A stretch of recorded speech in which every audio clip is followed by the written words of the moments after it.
Coming to the topic of discussion today around assessment, we, unlike probably everybody else at the table who are experts in assessment, I'm not, or we are not.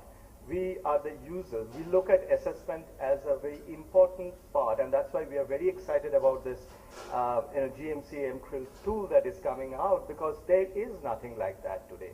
It is very difficult for a funder or a donor to objectively rank which is a better investment opportunity and which is not.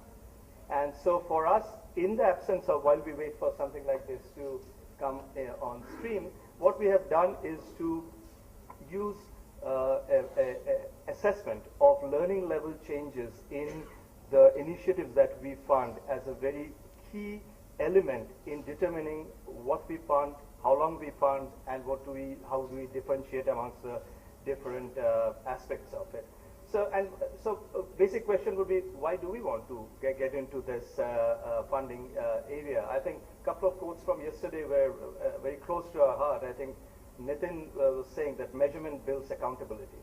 Or as I think Bala was saying, it's all about inputs, and who cares about the outputs? We don't talk about it. So those are exactly, some of these things might sound very basic, but when we have found that when we have talked to various organizations who want funding, who have approached us for funds, these are something which if you press a little bit more and say, okay, everybody says, yes, we want to measure, but do you have data? And essentially they would say, I think yesterday Bob was saying, hold on, let us get back to you on that one. It's a very much of that approach. So therefore what we have done is to insist on sort of third-party independent assessment of almost all projects that we fund, and we have enlisted organizations, some of them like Educational Initiatives, EQFI, Indus Learning, and others that are coming on stream in this area. So if I step back and say, what is the primary goal? So the primary goal is to improve the quality of learning of both the individual child as well as the broader institutional or the systemic level that we try to influence. For each child, we would like to, at the least, help him or her reach the grade-specific, age-relevant learning standards. Sounds very basic, but might not sound very transformational. But most of the organizations, or the schools, or the educational institutions that we work, most of them show a large number of students way behind in their grades. So it could be one grade to multiple grades behind. But they're physically in a class, they're way behind. So we ask our assessment agencies that we work with to really help us measure two things. One is, where is an individual child vis-a-vis his or her expected grade level competencies? Where is he or she at? Behind one, behind two, behind three grades? Because knowing that influences what type of intervention and how they are designed. That's the absolute measurement of where that child falls in that spectrum. And the second thing we ask them to measure is, how is the program, how's the needle moving on the program? So starting with the baseline, how is it moving every time the external agency goes and measures?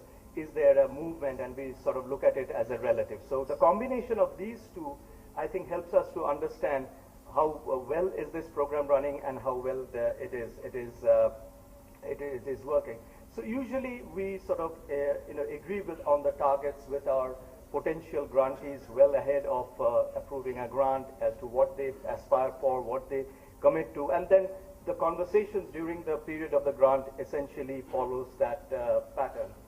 What has been our experience? I think that we have experienced that this sort of focus on the output and whether the child actually learned better, I think has driven much more meaningful discussions by focusing on the outcomes rather than on the inputs. Usually, the discussions tend to veer towards a lot of activities. We have done teacher training, we have done the curriculum, etc. But the fundamental final question is, did all those things change the learning level of the child? And by keeping that focus on that measurement, we have seen it has been very, very sort of effective. And we are very encouraged to see some of our grantees truly embrace this, not just as a funder-driven initiative and the funder looking, but they have taken it to use it as a constant feedback loop into the process and drive innovation and change to constantly improve the design and content and the delivery of the projects to do it over and over and better.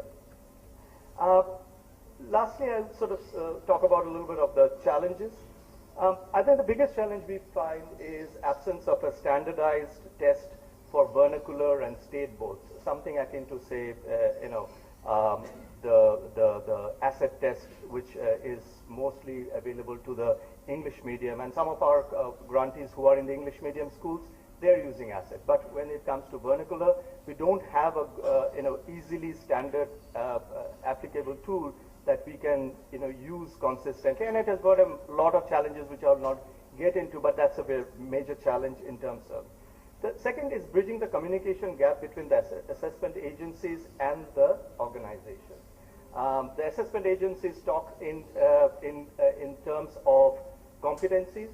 The grantees and the organization often talks about class results, etc., which are maybe driven by rote learning, rote sort of examination. Both we don't take a judgmental view over here, but it is very important that the two connect, but otherwise the benefit of this is lost. Third challenge is the cost. Today, because this is something at a very individual, tailored assessment for each program, each region, each language, the transaction cost is very high. What we would like to see more and more is that the transaction cost comes to a much lower one, where it is really affordable by the section of the society which is we are using for. And then last one is the acceptability. The acceptability of external assessment by various stakeholders. So, for example, for the government, when most of the time they don't want to talk about it. Many times these assessments have to be done a little bit under the radar screen because in the government school interventions, because the government would say, who gave you the permission to do such things in our school? So these are the challenges because the acceptability of this is pretty low. But I think what we have, as we sort of step back and say, we are not an expert in this area.